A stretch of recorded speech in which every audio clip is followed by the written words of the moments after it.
Hi class, let's take a look at example 5. In example 5, it's a little bit messy, but if we were to take the derivative of that inside function, you're going to actually get the value on the outside, which is an indication that a chain rule occurred at some point.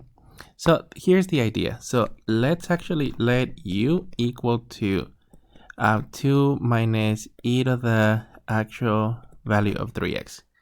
Then the differential, as we take the derivative of both sides, we're going to end up with the u is equal to negative e to the 3x times technically, well, 3x dx, or simply the u is equal to negative 3e to the 3x dx, which if you were to actually rewrite it and divide by negative 3,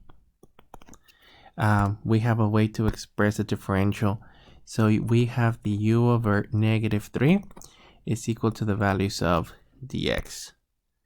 So in this case, this is what we're going to be evaluating to see if we can actually reduce the integral. So let me rewrite the problem here.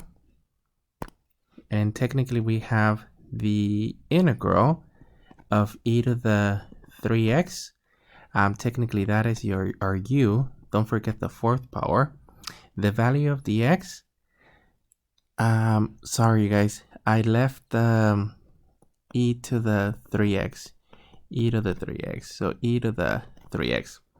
So it's going to be u to the 4, and then technically the u over 3e to the 3x there. And don't forget the negative.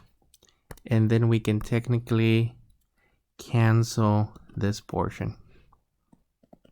And then at this point, we can actually rewrite it as, well, the integral of u to the 5th divided by negative 3 du, or negative 1/3 times the actual integral of u to the 4th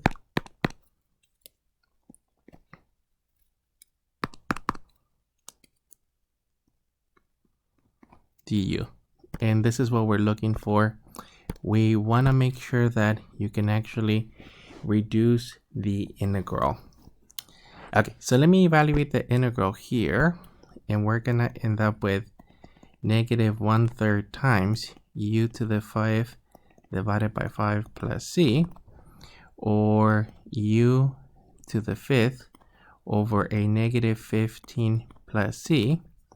And then our main answer is going to be a 2 minus e to the 3x to the 5th power divided by negative 15